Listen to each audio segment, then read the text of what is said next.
Es hora de ponernos al día con nuestros derechos. Por la vivienda digna, la recuperación justa y la justicia social, les damos la bienvenida a su programa Tus Derechos al Día. Bueno, gente, estamos aquí en Tus Derechos al Día, este espacio auspiciado por Ayuda Legal Puerto Rico. Siempre agradecida de tener la oportunidad de compartir. Estoy debatiéndome aquí con las cosas de Elian. Tenemos a Elian hoy con nosotros en la cabina. Una vez más, así que estamos jugando entre el puré de manzana, la manzana mitad que tengo entre las manos y el chocolate caliente que no sé qué es, algo que se está bebiendo, espero que no sea café. Dicho eso, hoy nos convoca o varias de las cosas de las que queremos estar hablando es que la vez pasada cuando nos reunimos y que tuvimos aquí al compañero Fernando del proyecto Derecho a tu Casa, hablábamos un poco del proyecto de crédito litigioso que ustedes recordarán que era una herramienta legal que tenía como objetivo darle una oportunidad más, no a una muchedumbre de familias con deudas hipotecarias, sino a aquellas familias que tuviesen la oportunidad de comprar esa deuda cuando en el proceso judicial esa deuda se vende a un tercero y poder tener una oportunidad, se vende, ¿verdad? Usualmente por mucho menos o por menos, y tener la oportunidad de recobrar su casa, esa acción que se llamaba el retracto de crédito litigioso. Vamos a repasar algunas de las cositas que dijimos la última vez y que ya en estos días se está exponiendo y posiblemente cuando esto salga hay una gran posibilidad de que el gobernador haya vetado la medida, particularmente por la influencia, como adelantábamos, de los compañeros de la Asociación de Bancos de Puerto Rico, y sé que también tuvo el endoso de otro tipo de organización como la Asociación de Ejecutivos de Cooperativas, ¿verdad? Que se oponen a este tipo de medidas por entender que pues daña el negocio financiero, ¿no? Los intereses de los accionistas. Así que vamos a hablar un poquito de eso, ¿verdad? ¿Cuál es el saldo? ¿Qué es lo que ha pasado? Porque de momento se ha generado esta visión de que nosotras escribimos este proyecto, que promovemos este proyecto, y vamos a hablar ya mismo por qué. Y hablar también del atentado contra el expresidente, pero también candidato Donald Trump, y lo que ha surgido a través, ¿no? Desde teorías de conspiración hasta expresiones de solidaridad, un llamado a defender la democracia y las libertades civiles, la resistencia a hacer el llamado a defender la democracia y libertades civiles por miedo o por la apariencia de un posible endoso de pasarle la mano a este presidente que tan terrible, ¿verdad?, han sido en sus políticas y en su narrativa, sobre todo a grupos minoritarios, a grupos históricamente marginados y también a temas de derechos civiles. Así que vamos a romper el hielo. Nos acompañan las dos Verónicas. Saludos cordiales. Hace tiempo que no estaban juntas ustedes. Cierto, hace tiempito. En este espacio. No coincidimos, pero sí. Verónica González, Recuperación Justa. Y Verónica Rivera Torres, Derecho a tu Casa. ¿Por dónde empezar? Empezamos por crédito litigioso para sacarlo del medio y hacer una expresión de apoyo. Sí, vamos desde ahí. Gente, nosotras en Ayuda Legal Puerto Rico no escribimos el proyecto del crédito litigioso. Nosotras sí endosamos cualquier tipo de medida que vaya dirigida a poner a la familia defendiendo el derecho a la vivienda ante el derecho de un negocio. Y una de las cosas, ¿verdad?, que queremos hacer constar de manera reiterada es que cada vez que surge algún tipo de iniciativa, algún tipo de proyecto, algún tipo de dato que parecería visibilizar la crisis de vivienda ante la crisis hipotecaria, de repente pues Ayuda Legal Puerto Rico se ha convertido, por así decir, en este personaje o en esta figura que algunos grupos señalan como responsables o como que estamos atentando contra la estabilidad financiera. Mucho que decir sobre eso, pero Verónica, vamos a hacer un comentario de 3 minutos y continuamos a lo de Trump, que es lo que queremos hablar hoy. Bueno, pues sí, ese tema del crédito, o sea, se ha tocado hace mucho tiempo. Lo estábamos hablando de que grupos afines a Ayuda Legal Puerto Rico, clínicas legales de derecho que trabajan en defensa de las personas acreedoras y dueñas de sus casas, ¿verdad?, que tienen una hipoteca, y también grupos que defienden el derecho a la vivienda, pues también eso siempre es un tema que siempre ha estado sobre la mesa. Incluso antes de que el Tribunal Supremo dijera que no aplicaba a transacciones a hipotecas residenciales, ya desde antes se estaba pidiendo, ¿verdad?, que se ampliara ese derecho, porque se identifica como una forma de atender el problema de la pérdida del hogar por una ejecución a través de una entrega, ¿verdad?, de dinero que obviamente implica que no se va a ver beneficiada la gran mayoría de las personas que tienen hipoteca, pero siempre va a haber un grupo que sí, así que por eso nosotras lo apoyamos, lo hemos apoyado siempre, pero no es un proyecto que salió de nuestras manos ni que nosotras directamente hayamos cabildeado, pero creo que siempre cuando surgen situaciones como esta y que de repente se está hablando en la prensa sobre el tema de la vivienda, pues creo que es una ganancia. Creo que también es una ganancia que la Asociación de Bancos, por ejemplo, y otras organizaciones afines a la asociación sepan que existen organizaciones como Ayuda Legal Puerto Rico que en efecto van a ser una voz que siempre va a estar en defensa del derecho a la vivienda, no como un negocio, y que siempre va a estar disponible y dispuesto a apoyar iniciativas en defensa. Sí. Así que creo que aunque se vete, que no debería vetarse, pero ya eso, ¿verdad? Ha pasado antes. Nos sorprende, pero no nos sorprende. Nos sorprendería, pero aunque se pierda, ¿verdad? En ese frente, se vete, creo que ya el derecho a la vivienda gana. Gana siempre que se discuten iniciativas de este tipo. Siempre gana. Así que poquito a poco. Y yo creo que también se gana en el sentido de permitir o visibilizar cuáles son los argumentos de los diferentes lados, ¿no? Para mí, el hecho de que estemos hablando en un país donde constantemente estamos hablando de crisis de vivienda, donde otra vez la vivienda fue portada estos días con el tema de los alquileres a corto plazo, de hecho que también Ayuda Legal Puerto Rico pues fue uno de los recursos para que eso llegara portado una vez más. Me parece que eso fue la portada del domingo, si no me equivoco, del Nuevo Día. Me parece importante que esa polarización, ¿verdad?, que se da y que a veces se nos intenta demonizar con argumentos facilones, de que desde argumentos como que es que Ayuda Legal Puerto Rico se opone al desarrollo económico, ¿qué?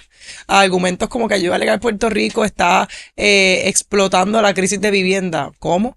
Argumentos desde que, ¿verdad?, y otros más quizás trillados, pero que mucho daño han hecho políticamente, como decir, pues, que somos o comunistas o socialistas y por eso nos oponemos, y hacernos la gran pregunta, ¿Ayuda Legal Puerto Rico se opone a las ejecuciones de hipoteca? Y aquí hemos dicho vez tras vez que sí, nos oponemos a que la vivienda se vea como un negocio, nos oponemos a que los procesos judiciales son injustos, a que hay un desfase de acceso a la justicia, que hay un proceso de indefensión de la familia, y es importante, a mí me parece, ¿verdad? Yo creo que por eso nosotras nunca rehuimos sentarnos en una mesa ni debatir esto públicamente, porque nos parece importante que se visibilice la diferencia, la fisura. No es compatible ver la vivienda como una pieza más en un tráfico de inversionistas, con ver la vivienda como un derecho fundamental. No es compatible. Y yo creo que hay que insistir en esa incompatibilidad, y en ese sentido ganamos. Ganamos cuando esto pasa a la palestra. González. Sí. No, y yo creo que el hecho de que estamos discutiendo alquileres a corto plazo, que estamos discutiendo mecanismos para que una persona que está enfrentando un proceso de ejecución de hipoteca pueda rescatar su casa, yo creo, de nuevo, lo que apunta es que hace falta una política holística en cuanto al derecho a la vivienda, reconocer la vivienda como un derecho humano. Para poder partir de ahí, pues estamos trabajando cantito a cantito para tratar de rescatar lo que se pueda. Pero creo que todo a lo que apunta es que nuestro sistema no está enfocado en realmente defender el derecho a la vivienda de la gente. Y eso es lo que, pues, tal vez el próximo reto, y que poquito a poco se vaya abonando a eso. Sí, Verónica, queremos hablar, y yo sé que una de tus prioridades durante el día de hoy es precisamente, y me refiero a ambas, yo sé que ambas ustedes han estado siguiendo el tema ya mismo voy a subir a Lian para que veamos su pierna, se hizo un tatuaje más lindo que el de mamá, menos costoso que el de mamá, pero con unas consecuencias más nefastas que las de mamá. Dicho eso, quería hablar un poco, y vamos a hablar del atentado de Donald Trump, que yo creo que es el tema, particularmente porque como una organización que defiende los temas de derechos civiles se nos ha pedido cuál es nuestra postura y cuáles son las expresiones de las organizaciones que defienden derechos civiles. Oye, que es una pregunta trampa que se hace, ¿verdad? Porque es una pregunta cargada de si lo que quieren decir es si uno se alegra, si uno lo siente, si uno solidariza, si uno empatiza, si los derechos al final uno se demuestra que tiene hipocresía porque los derechos son condicionados. Y veo a Verónica haciendo caras a las dos. Pero es real, ¿no? Pero esa es la trampa a la que se intenta llevar a los grupos cuando realmente no debería ser tan complicado. Así que vamos a lo que vinimos. Verónica, cuéntanos, ¿quién de las dos quiere? ¿Han estado escuchando podcast? Ustedes se han dedicado a escuchar podcast, leer toda la prensa local, internacional y del mundo mundial y ver fotos de Donald Trump con su oreja. Así que, Verónica, con tu experiencia de True Crime, con tu vasta experiencia que te cualifica como perito. Bueno, no sé ni por dónde empezar ya. Obviamente es una noticia que ya todo el mundo sabe. Hemos visto el video una y otra vez de lo que ocurrió. Sabemos un poco de quién fue La persona que hizo el atentado es un joven, 20 años, tenía acceso a un rifle que aparentemente se adquirió de forma legal, se trepó en un techo y una AR-15 que se ha pedido, ¿verdad?, la ilegalización de ese tipo de armas. Y sí, y ahora han salido los visuales de Trump diciendo que él va a evitar, ¿verdad?, que toda obstrucción que la administración Biden hubiera hecho con relación al tema de las armas, él la va a revertir, y eso lo dijo hace poco, pues ahí está, ¿verdad? Hay un efecto ahí de para qué es que si ven esos rifles, pues ahí tiene, ahora lo lleva en su cuerpo, para lo que sirven. Pero bueno, la realidad es que a mí sí me parece que es bien tramposo cuando se nos pide que a personas que somos progresistas, que sabemos, no que creemos, que sabemos que Trump y la elección de Trump va a ser terrible, no para Estados Unidos, para la humanidad entera. Pues me parece sí que es una trampa de decirle, ¿y cuál es tu opinión? ¿Qué tú piensas? ¿Verdad? Para obligarnos a decir lo que pues se supone que se diga, que es que pues no debe tener cabida en la democracia, pues que hayan actos violentos. Pero la realidad es que ningún sistema, ni siquiera el que se llama democrático y menos el de Estados Unidos, está ajeno a la violencia. Hay una relación bien clara entre la formación de esos sistemas que Estados Unidos llama democrático y la violencia. Siempre ha sido así, siempre ha estado atado así. Donald Trump no es el primero que intentan asesinar, ya hay personas que han asesinado a otros presidentes, han intentado asesinar, o sea, que tampoco se debe tratar esto como una cuestión extraordinaria, que como si no estuviéramos hablando de los Estados Unidos. Es la realidad de Estados Unidos. Estados Unidos es un país con altos niveles de violencia. En el contexto de las armas para precisamente el país que tiene más armas, claro. Más armas en el mundo, las tiene en Estados Unidos. Por lo tanto, pues en realidad, pues eso sería lo que yo dijera, ¿verdad? A un nivel personal uno puede tener una opinión de que nadie debe quitarle la vida a otro ser humano, y todo eso, y eso está bien, pero en términos de lo que sucedió, pues para mí el análisis que le doy es el análisis del país que es Estados Unidos y pues un Donald Trump que es Donald Trump. Yo no puedo hablar de qué fue lo que motivó a este muchacho de 20 años porque nadie sabe por qué hizo lo que hizo, pero en realidad pues también podemos especular razonablemente que lo lleva a hacer algo así. Verónica. Pero sí, y en términos de esta conversación quizás hasta es irrelevante. Por lo menos a mí lo que me llamaba más la atención es ese reclamo, ¿no? de rechazar la violencia política, particularmente de gente que no lo ha hecho. Porque esto no es tampoco un pasado remoto. El año pasado al esposo de la representante Pelosi le entraron a martillazos porque ella no estaba allí. Y la gente que hoy nos reclama de por qué no se expresan, se estaban haciendo chistes sobre eso, ¿no? Así que esa falta de consecuencias siempre choca. Yo coincido contigo, la violencia política es parte de la historia política de Estados Unidos, igual que de muchos otros países. Hay estados, muchos otros estados en que esto ha ocurrido de diferentes niveles, pero también hay que reconocer que esta no es la única forma de violencia política. La violencia política en Estados Unidos ha aumentado, en mi opinión, ¿verdad?, viéndolo desde fuera, considerablemente en los últimos 4 o 8 años. Y poner a Donald Trump como un motor de esa exacerbación, ¿no? Y de la legitimación de la violencia, ya sea narrativa, ya sea en espacios privados, en espacios públicos, de los discursos de odio. De hecho, esta es la razón, y perdona que te interrumpa, por la cual países alrededor del mundo, países capitalistas, ¿verdad? Importante por si nos están escuchando nuestros amigos, nuestros compañeros, países capitalistas prohíben el discurso de odio que está legitimado constitucionalmente en los Estados Unidos porque se entiende que los discursos de odio provocan esto. Esta es la consecuencia del discurso de odio, ¿no? Y mis estudiantes me dicen, profesora, ¿pero por qué está bien quemar una cruz?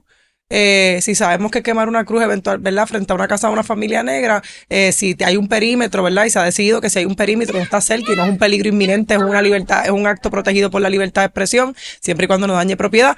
¿Por qué se permite eso si sabemos que eso eventualmente va a permitir que se legitime, por ejemplo, linchar a esa misma familia? Pues mira, porque ese es el sistema constitucional basado en la tolerancia de la violencia.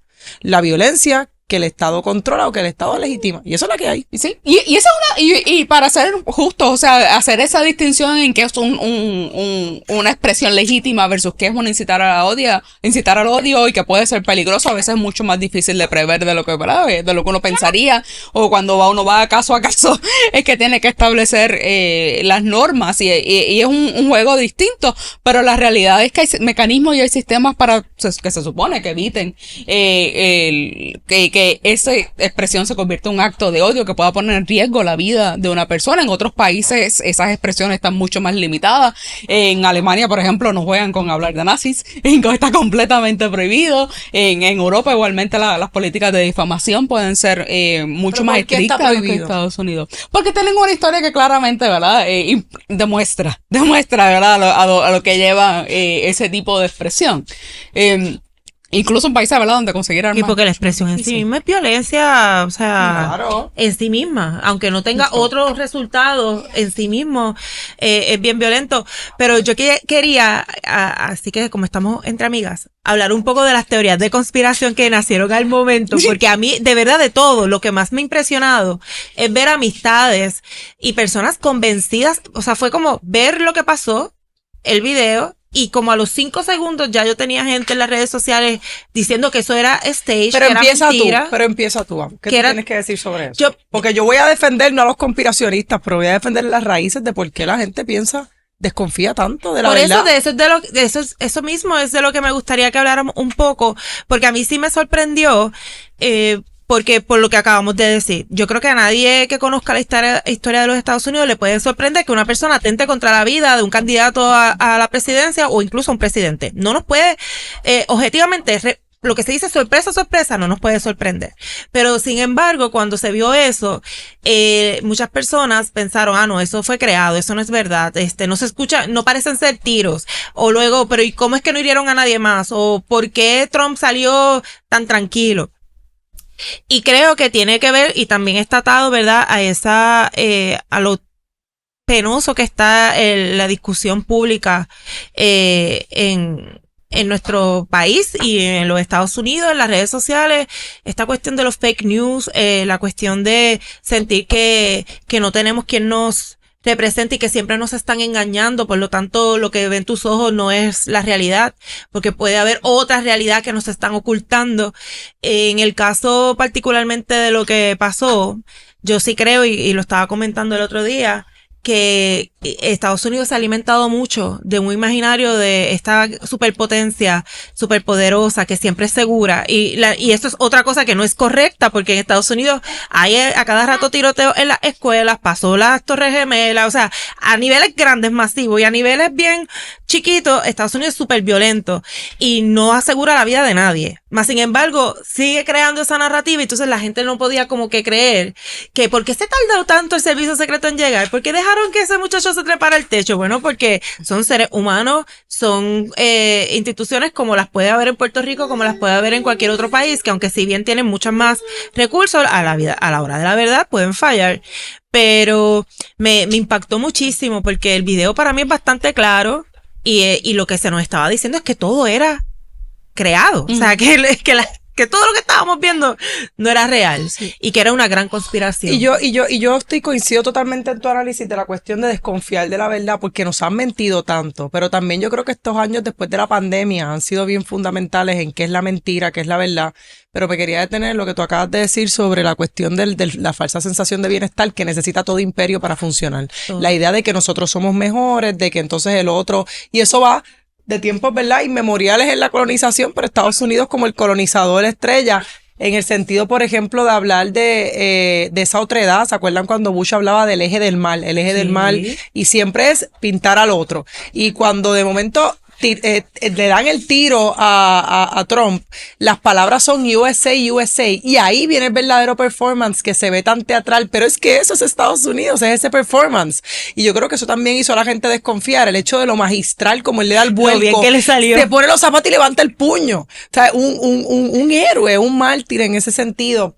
Y yo creo que hay una sensación, como tú dices, cada vez que se rompe esa imagen de seguridad o de bienestar, que se rompe todos los días y que algunos grupos nunca la sienten. Pienso en los grupos afroamericanos, pienso en los hombres afroamericanos, particularmente, que caminar por la calle es un deporte, literalmente es una exposición, debo decir, a un acto de violencia del Estado. Pienso en todas estas cosas, ¿no?, de Estados Unidos, en el trato a Puerto Rico, en el genocidio que están pagando en Gaza, y de momento cuando pasa Es como si fuera una nación en ese sentido, y voy a usar una analogía, ¿verdad? Algo que se dice ahora, como de cristal, que cada vez que hay una fisura, de momento es una gran herida a todo el sistema democrático, a las bases de la misma, del mismo imperio, y entonces pues tratan de matar a alguien y todo el mundo grita USA. Y entonces lo que hablábamos antes de empezar, también murió un bombero, que desde las Torres Gemelas son héroes nacionales, esos first responders, ¿no? Que de momento pues era el bombero, y yo pienso en Paw Patrol, que es esta serie que Lucas veía, que ve cuando era chiquitito, que tienen estos personajes que son unos perritos, entonces son first responders, de esos héroes, que está pues el que recoge la basura, pero entonces el líder es el policía, y está el que es el bombero, y la idea es que los niños se creen con esa imagen del first responder como un héroe. Paw Patrol es eso, ¿no? La patrulla canina. Y de repente muere un bombero, y Trump no llamó al bombero. Nadie le importó hacerle tributo a esa persona. El first responder, que en verdad fue el que dio la vida. Porque los de Servicio Secreto se le tiraron encima después de los 25 tiros. Pero el bombero. Sí, me quedé pensando en Paw Patrol porque yo siempre regalo el del bombero. Para que Claro, esté claro. cuando- Yo regalo el del bombero. De todos los Paw Patrols, yo regalo el del bombero. Un ahijado, un sobrino que me ha dado la vida, Silvio Andrés Rodríguez, hijo de nuestra compañera Nicole, también siempre le regalaban el bombero. El bombero o el bombero. El del bombero. Por Pero principio. yo quiero, ¿verdad? Pero inevitablemente se sienten atraídos al policía. Hay una lectura que yo hago de cómo fue que Trump reaccionó, y muchas personas piensan, ay, wow, este animal político que aprovechó la oportunidad y que salió así como bien poderoso, y yo en realidad lo que veo es el típico hombre machista, que no va a permitir, aún en las peores circunstancias, salir como una persona débil, que se vea como débil, y es bien importante también que puso en peligro ese tiempo que estuvo ahí de pie resistiéndose a que lo sacaran. Era un periodo en el que puso en peligro a otras personas porque no se sabe exactamente, en ese momento no se sabía si había otra persona, si iban a haber Digo más yo, la tiros. seguridad nacional.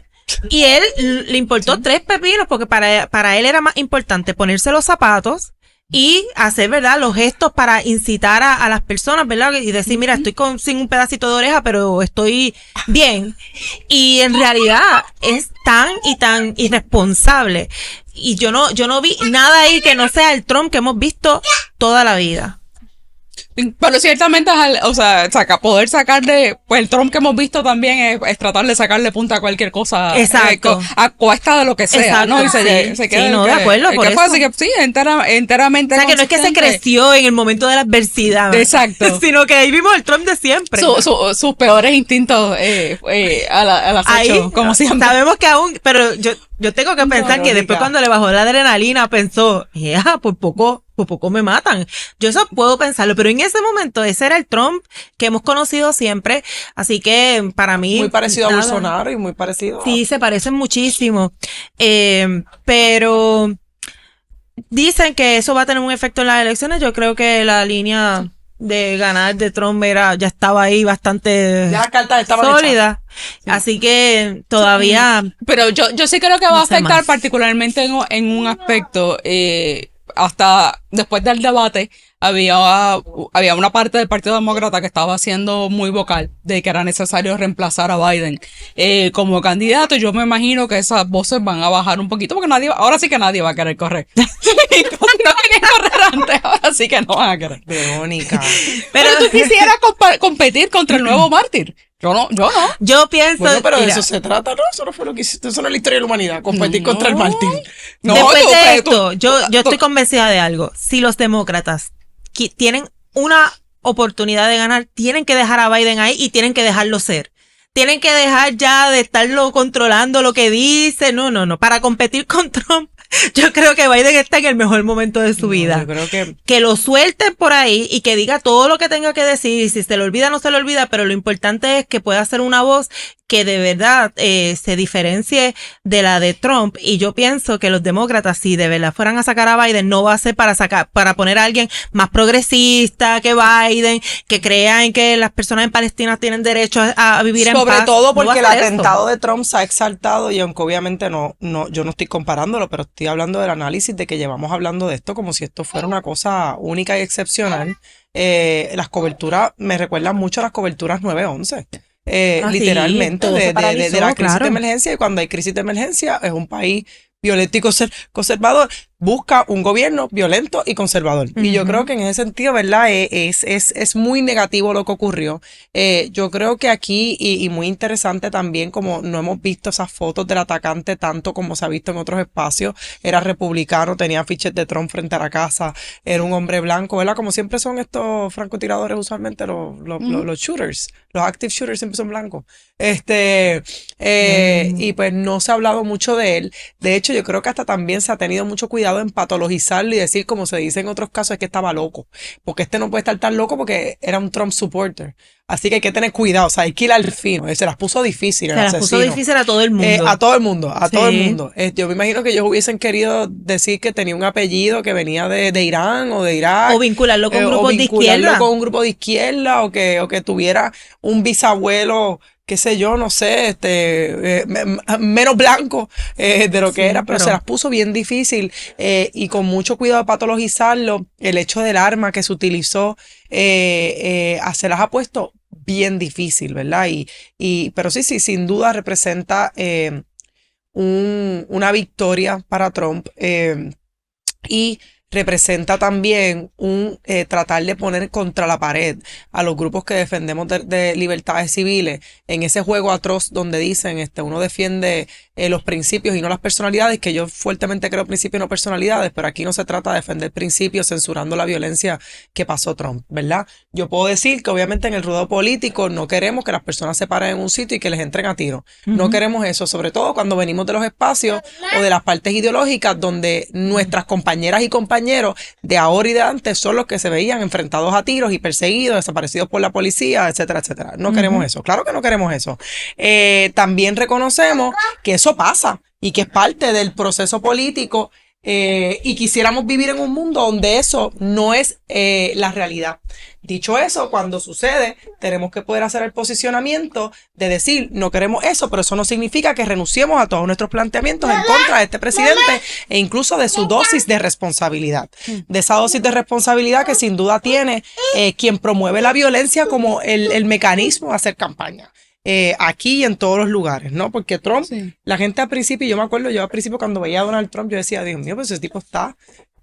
no, que no puede ser, eso es un chiste. Pensábamos que pero no iba a la llegar ni a la primera metodología de esquina. Trump no ha sido la locura, ha sido la violencia. Sí. Lo que pasa es que es un grado de violencia tan exacerbado que uno dice, yo creo que es un mecanismo de autoprotección del cerebro que uno dice, esto tiene que ser un chiste, esto tiene que ser un vacilón, esto no puede ser, pero eso es. Ha sido el mecanismo de la violencia. Así que podemos decir, pues claro que no quisiéramos vivir en un mundo así, pero dicho esto, cuando sucede tenemos que darnos cuenta que el principal responsable de que el mundo político estadounidense se esté moviendo así es Donald Trump. ¿Esto pone en mejor posición o es un endosar políticamente a Biden? Claro que no. El genocidio de Gaza está ahí vigente. Esto no es una solidaridad con los demócratas. Aquí nadie ha mencionado el genocidio de Gaza. De hecho, yo pienso que hubiese sido un gran momento para los demócratas. Algunos que otros lo han hecho, pero públicamente levantarse y decir, estamos en contra de ese y del de Gaza, ¿verdad? Y buscar ese paralelismo, que no es un paralelismo imposible, ¿me entiendes? Porque en Gaza, coger suministro, recoger una botella de agua, te expone a que te metan un tiro. Y no un francotirador, te lo pone un soldado al frente tuyo que se siente legitimado y que después puede coger una persona, amarrarla a la parte del frente de un tanque de guerra y torturarlo y pasearlo por las calles de Gaza. Eso es lo que está pasando mientras esto sucede y estamos preocupados. Pues coño, porque le volaron un canto de oreja y claro que no queremos que a nadie le vole un canto de oreja, pero creo que es importante el contexto importa. Sí, y ha habido voces valiosas, ¿no? De levantar eso, pero claramente no desde las voces tal vez más prominentes a nivel nacional o a nivel de Estados Unidos, gran medida porque es que dispararse ellos también en el pie, no tienen una legitimación, no tienen una legitimidad moral o política para hacer ese reclamo. La tienen bien difícil. Está bien difícil, pero sí creo, tal vez el mayor error después del 9/11 de los grupos de oposición es que ¿verdad? Todo el contexto que esto ocurría es que la gente se cayó, dejó de hablar, dejó de criticar. Esto, o sea, es un cantito de orejas. Ciertamente no justifica que dejemos de hablar, de hacer los reclamos que tenemos que hacer. Podemos reconocer que esto no está mal. Ni hay que coger una pausa, que escuchaba gente diciendo hay que coger una pausa para que se recupere. ¿Qué se recupere? No. Si ya el otro día estaba y él en la no tiene ninguna pausa, exacto. Yo creo que, Vero, tú has dado en el clavo ese silenciamiento que hubo después de que eso es bastante también típico de la cultura política en Estados Unidos, ¿verdad? Los lugares comunes, la cuestión del political correctness, pues entonces se supone que aunque Trump sea la persona tan violenta que es, pues todo el mundo resultó, todo el elite demócrata, todos estaban bien preocupados por la salud y por la vida de Trump a un nivel personal, lo cual yo tengo que pensar que en realidad no les importa tanto, pero era lo que se tenía que decir públicamente. Y asimismo nos puede pasar a grupos de afuera, ¿verdad? Que somos de oposición, porque es verdad, se espera también nuestro silencio, se espera que no seamos críticos porque acaban de tratar de matarlo, cuando en realidad hay un vínculo pero súper claro y directo entre lo que le pasó y lo que él provoca que pase. También creo que debemos aprender del pasado. Esos silencios después de lo que ocurrió en los atentados en Nueva York tuvieron unas consecuencias nefastas para el mundo. O sea, no fue una cuestión de que en Estados Unidos, no, claro, para el mundo, que todavía estamos bregando, ¿verdad?, con las consecuencias de haber dicho manos afuera, buchas, todo lo que tengas que hacer por defender la seguridad, y se llevó enredados pueblos y miles de personas y creando una inseguridad que hasta el día de hoy nos mantiene en vilo. Así que sí, callarse nunca es una opción, y yo creo que hay que separar también las cosas y siempre poder saber que la violencia que es mala es porque se nombra como mala, que el mismo Estado se beneficia de violencia todo el tiempo, y que de repente algunos actos son los actos que no se permite, pero son actos porque atentan muchas veces contra el status quo, que no es necesariamente este caso, porque este muchacho hizo eso y nadie le puede dar un contenido particular a los actos de este joven de 20 años que hizo lo que hizo. Claro. Así que no hablo de esto, pero nadie tampoco nos puede venir a decir, este no es el momento para hablar de que nadie debería tener acceso a una R15. Exactamente. Porque esto es un buen ejemplo. Este es el mejor momento. Exactamente. Este es el mejor momento. Y sobre esas cosas yo creo que es importante insistir, y un poco atándolo a el crédito litigioso, la importancia de tomar postura cuando estamos en momentos de polarización, es bien importante porque se revelan los argumentos, se revelan los propósitos, y qué es lo que queremos proteger, cuál ha sido nuestro norte siempre, el norte de los defensores y de quienes defendemos los derechos civiles, o quienes defendemos los derechos humanos, y quienes defendemos la sensación de seguridad y el derecho a vivir en paz que tiene la gente. No es defender a Donald Trump, tampoco es demonizar a Donald Trump, no es que maten a Donald Trump, tampoco es hacer el mártir de Donald Trump. Yo creo que, ¿cuál es nuestro rumbo? ¿Cuál es nuestra brújula ética, nuestro compás ético cuando hacemos el trabajo? Pues nuestro compás ético tiene que ver con la esperanza o la certeza de que vamos a construir un mundo más justo donde hay cosas que no tienen cabida. La violencia, entre ellas, que de que alguien se sienta legitimado a entrarle a tiro a alguien que se para hablar, pero también la violencia de quien exacerba que ese tipo de acto ocurra, porque es la manera en que capitaliza y puede llegar y puede tener más poder. Igual que cuando hacemos polarizaciones, pensamos en cuál es nuestra brújula ética. El proyecto del crédito litigioso no es nuestro, pero nos van a ver y nos van a escuchar donde quiera que haya que defender el derecho a la vivienda, particularmente cuando el que está del otro lado siempre tiene muchos micrófonos y mucho poder para pagar esos micrófonos. Y eso es la brújula ética que nos mueve. Dicho eso, voy a hacer esta exposición porque yo tengo que darle las gracias a Webnético y a Ian, que está tatuado totalmente. Sí, Elian, que está tatuado totalmente y que ya está al borde de sus años y 7 meses, ya es un señor de 19 meses. Y que eso es algo que las mamás hacemos hasta que cumplen 2 años, contamos el tiempo en meses y es muy, muy tortuoso y muy confuso para todas las partes. Así que vamos a dar por concluido este espacio, agradecida a Webnético, a Aeronet que pone el internet de este espacio, Wilton, que lo queremos mucho, que ha estado silencioso, que ha sido muy paciente, Elian, que ha mantenido su destrucción contenida aquí, y a ustedes siempre por apoyar el trabajo de ayuda legal. Gracias.